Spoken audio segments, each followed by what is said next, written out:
Well, this video shouldn't take very long. And finally, I've got something useful for you. Besides just information or motivation, I wanted to actually give a couple of what I call radiation hacks. You may hear I'm a little nasally. We worked on my lymphedema a lot yesterday. And it's got me a little bit nasally, so I apologize for that. It's kind of one of those side effects. If you're not there yet, you'll see what I mean later. Anyways, there's two very cool radiation hacks I want to give you. Now, this is more for dealing with some of the symptoms that are coming.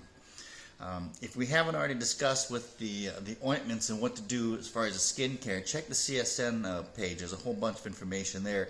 It has to deal with aloe, coconut oil, and your aquifer. I'll do a video on that here in the not too distant future. I'll probably actually get some and do it for you. Even though I don't need it anymore, I'll show you what the process is. But there's several side effects. Now, I went through TORS too, the surgery to remove the lymph nodes inside here. Actually, and that was a radical neck dissection. The TORS was to remove my tonsil, where they literally take a soldering iron, a robotic soldering iron, and cut or cauterize the bad skin right out of my neck.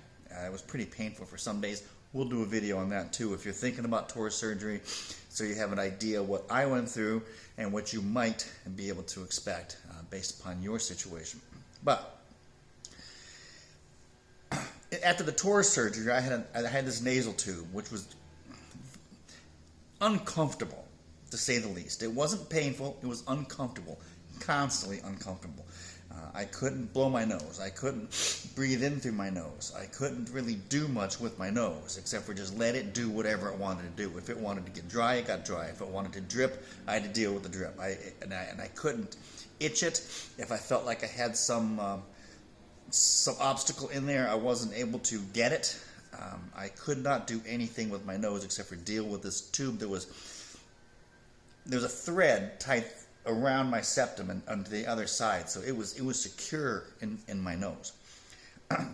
Because of that, I got very dry, especially early on when I was trying not to breathe out of my mouth because my throat hurt so badly. And I learned something, and I used this throughout the entire process. I used this from mid-December all the way through end of February and into a little bit in March, constantly.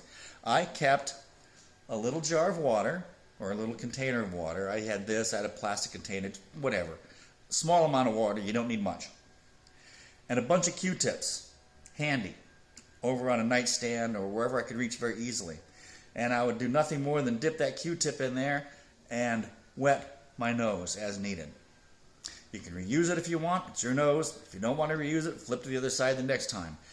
If I would have reused all of my Q-tips, I would have gone through several hundred during that period of time. All up to you. How long you keep your water, up to you. I left mine for a day or two and then I'd empty it. It wasn't that I got it really dirty, I just, particles in the air and stuff falling into it. But that's a matter of personal preference. The hack is getting the moisture into the snout, wherever you want it. That's the hack. Q-tips, water. Simple as pie. And cheap. Hack number 2.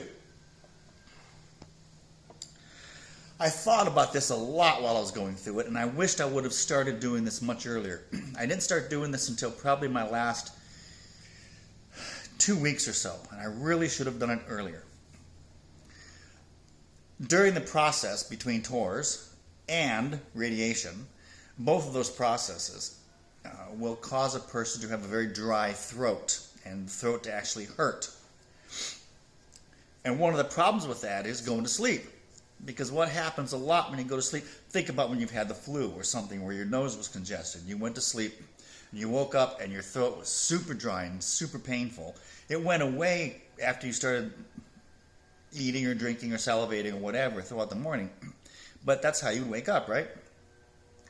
And since I was trying to sleep 20 some hours a day, I got this surgical tape. I think I got it from Amazon. It actually tears off in like 2-inch strips like that. It was pretty cheap. This is called Medipore, M-E-D-I-P-O-R-E, by 3M Company. Medipore H. Anyway, it's not very big, as you can see here. But I would take a piece of this, I would tighten my lips together, and literally tighten my mouth shut. Like that. and that would stop my mouth from opening while I was sleeping in the middle of the night. Sometimes I had to put 2 on.